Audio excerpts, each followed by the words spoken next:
Hey guys, Spartan here with a Yu-Gi-Oh video. Today we have a deck profile for you. We have the Blue Eyes White Dragon deck that I'm going to pilot for this upcoming format.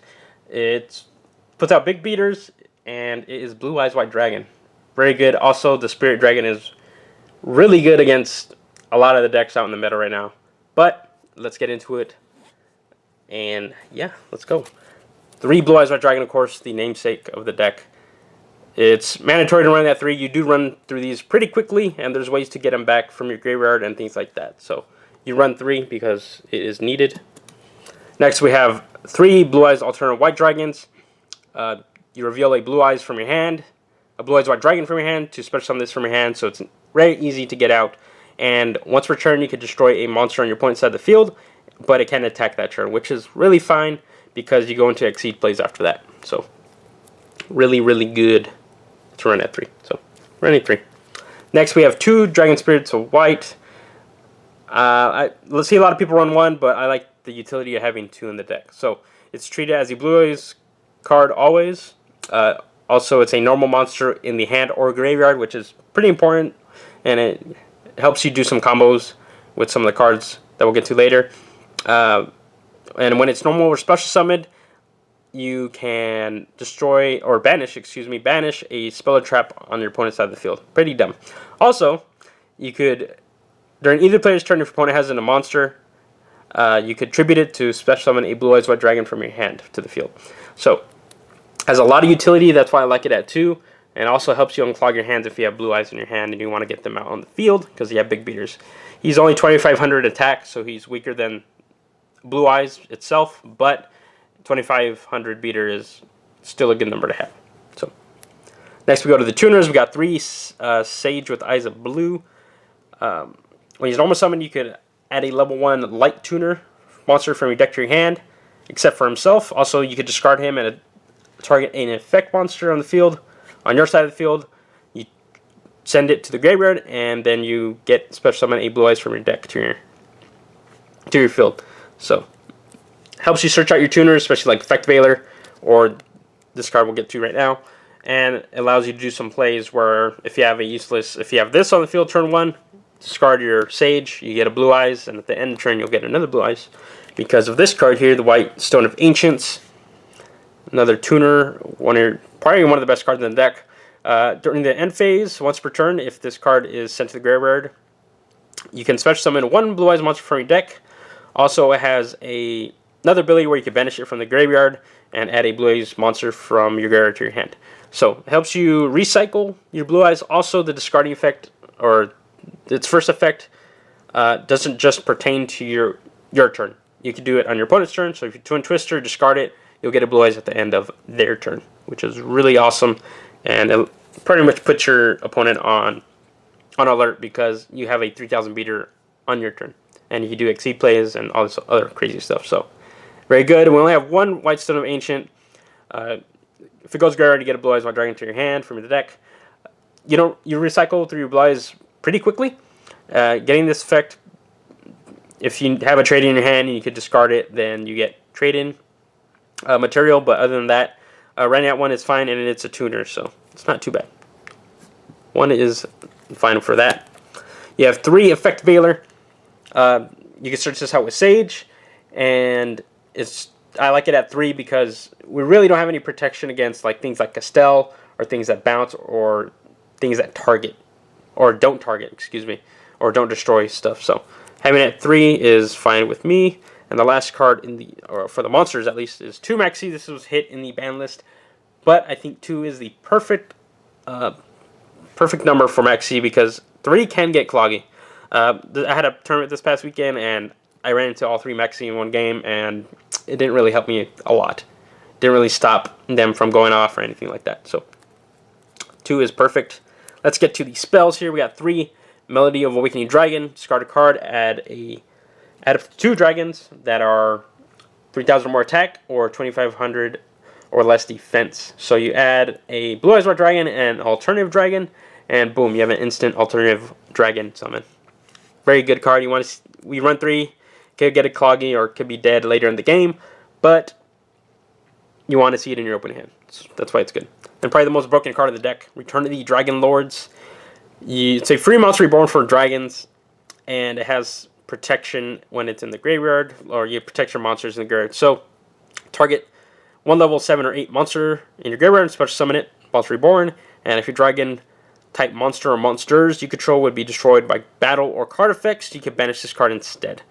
So, if they put it down to you can only play this card once per turn, perfect. It wouldn't. I think it's going to get hit in the ban list unless they rat it to that, or they could just put it down to 1 or completely take it out of the deck. It's really broken, especially if you play multiples in one turn. You have 2 cards in your graveyard that protect your dragons from being destroyed. Really dumb. So trade in, 3 trade ins of course. You have 8 targets. You discard level 8 and draw 2 cards. So you have 8 targets. You run 3 trade ins. Right, your best draw card. Next we have 2 card of consonants. I'm debating whether to drop this down to 1 or completely cut it from the deck. You only have 4 targets. You discard a dragon type tuner monster with 1,000 less attack, and then draw 2 cards. So most of the time I pulled this off a couple times, but most of the time it's kind of a dead card. So we might just put it down to 1 and place it with something, or just take it out completely for something else. So right now we run it at 2. Next we have Dragon Shrine. Send 1 dragon type monster from your deck to the graveyard. If it's a normal monster, you can send another dragon type monster. So most of the time I play Dragon Shrine, send Dragon Spirit of White. It counts as a normal monster in the graveyard, so you send another monster, which you could send Whitestone Ancients for end of the turn play, or Whitestone Legend, where you get another Blue Eyes and you do the trade-in play. So I might bump this down to 1, because the first you play 1 Dragon Shrine, cool, and the second one's kind of dead most of the time. So might drop this down to 1. It's doing decent at 2, but I don't know. It's not super mandatory. So might drop this down to 1, but I don't know. I want to play with the numbers. Next we have 2 Twin Twisters. Discard a card, destroy up to 2 spell or trap cards on the field.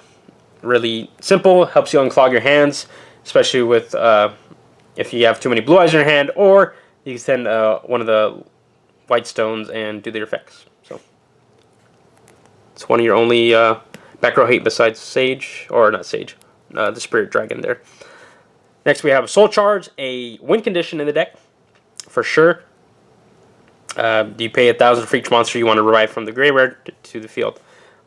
This pretty much you can set your board up to stupid.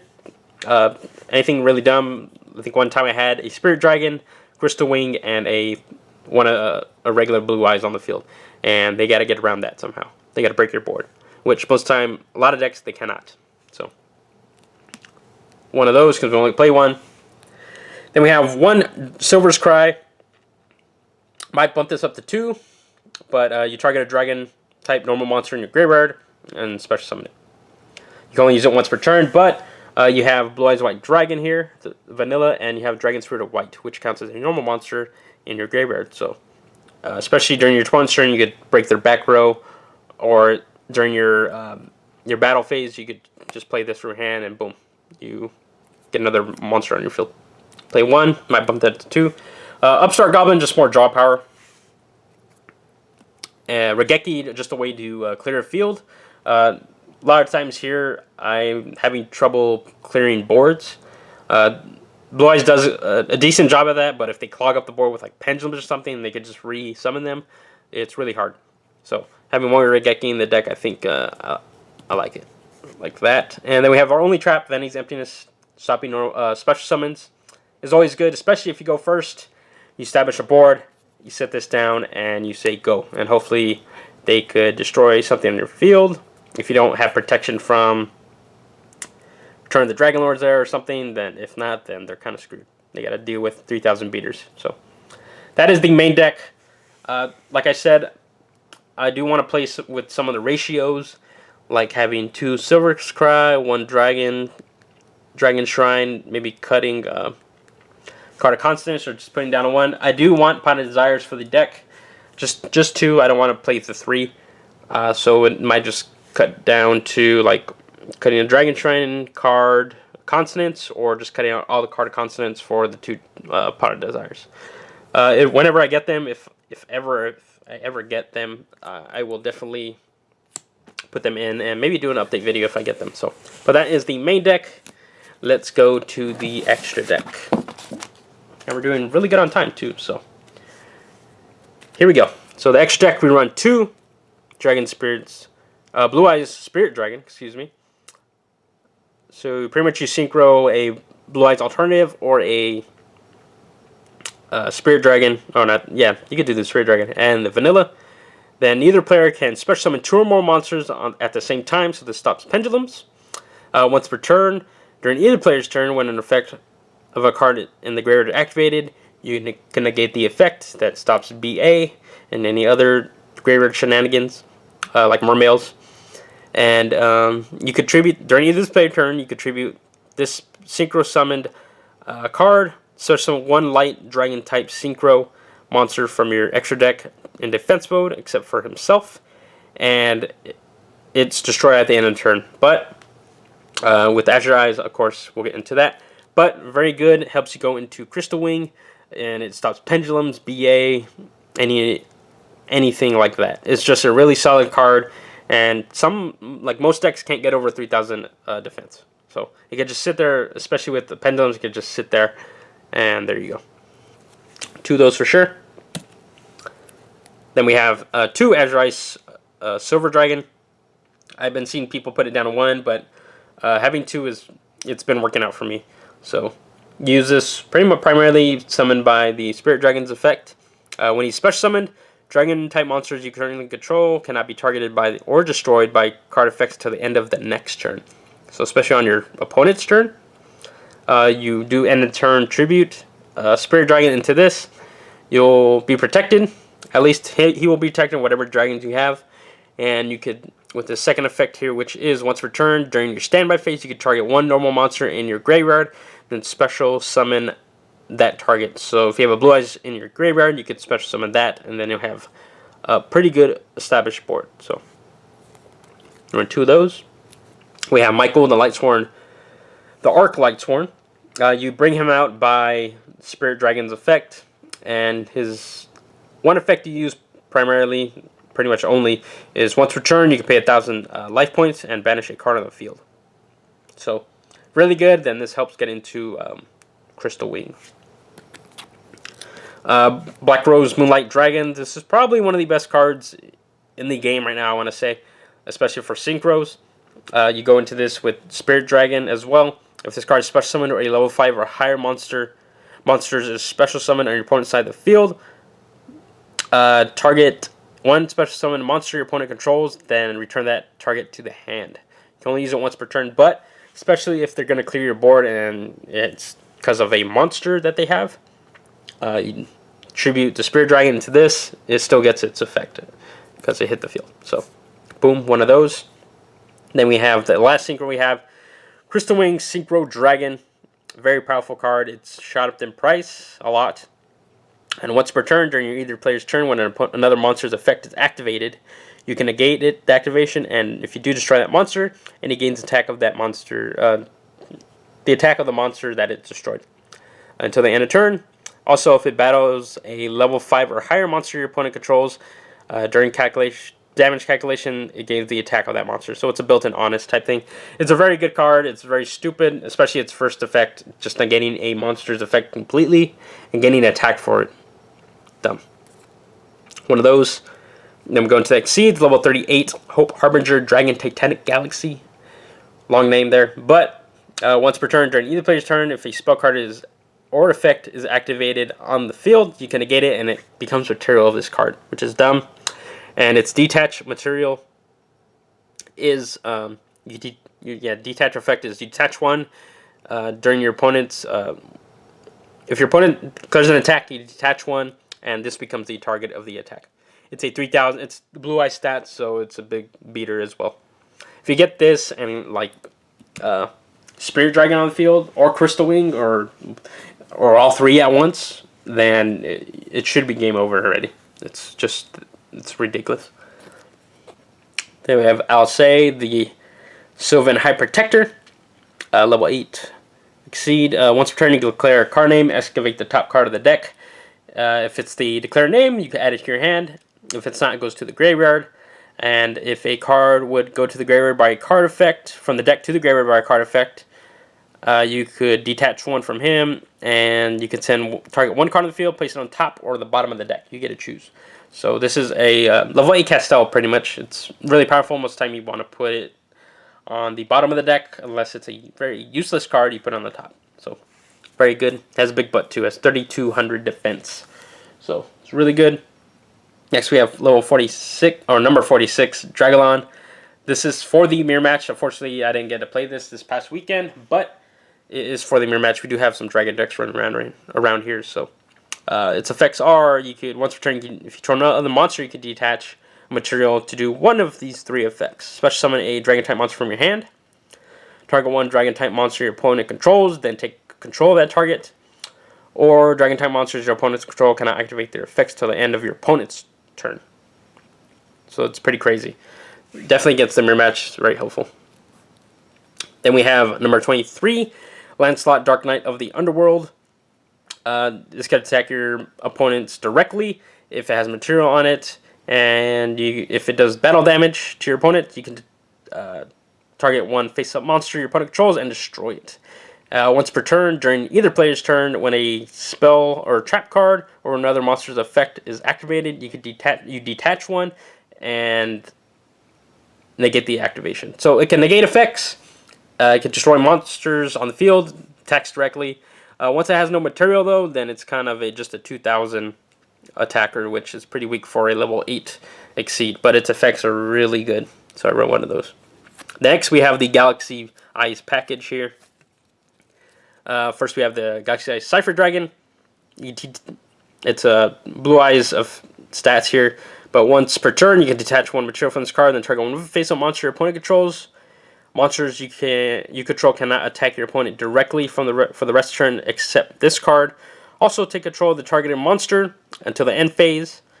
But while the effect is applied, its effect is negated, and its attack becomes 3,000, and its name becomes Galaxy Eyes Cypher Dragon. So pretty much, it's a vampire dragon where you steal their monster, becomes its name, which could go into either. You can use that monster to go into full armor or Galaxy Eyes, which is pretty crazy. But yeah, really good card. Then we have number 62, Galaxy Eyes Prime Photon Dragon. I use this one instead of Tachyon because Tachyon I can't get in my area. And this has 4,000 attack as well. So I just use it for pretty much primarily the 4,000 attack. And it was cheaper to get at the time, so that's why I got it. Then we have full armor. You overlay one of your Galaxy Eyes that you stole or on the field into this. It's a 4,000 attacker. And you can detach one to target a face-up card on your opponent's side of the field and destroy it. Very good effect. Then you could go into the Galaxy Eyes Dark Matter Dragon number 95. When he exceeds summon, you could send 3 Dragon-type monsters with different names from your deck to the graveyard. And your opponent must banish 3 monsters from their deck. So this kind of hurts BA a lot. Banishing monsters, you want them to hit the graveyard, obviously, for BA. But banishing 3 monsters from any deck is pretty crazy.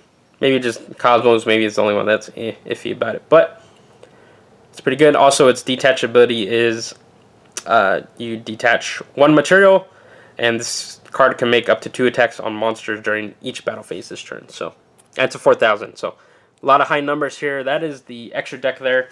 And that is the deck. I hope you guys enjoyed this deck profile. Hopefully you guys stayed for the whole thing. I do like to explain all the cards to you guys. So if any of you new guys don't know what they do, or if you want to hear some of the interactions between the cards, I like to explain that to you guys as well. Like, comment, subscribe, and then what you think about the deck. Let me know what you're playing this new format. A lot of my friends here played Monarchs, so they're kind of probably going to jump off Monarchs due to the hit of Pantheism, Stormforth, and Aether. BA is really strong. We only have 1 BA player in the area, and he's really good. And his deck's not affected at all. And also, Pendulum, we have a lot of Pendulum players, and some of them don't know what to do because Monkey Board's gone. But there's obviously other cards you could put in. Pendulum Call's gone too. But This deck could contend with those decks. I've already play tested against a lot of the meta, and it could outgrind Monarchs. Spirit Dragon craps on BA and Pendulums. And yeah, it's just really good. So like, comment, subscribe. Let me know what you guys think, and I'll see you guys on the next one. Later.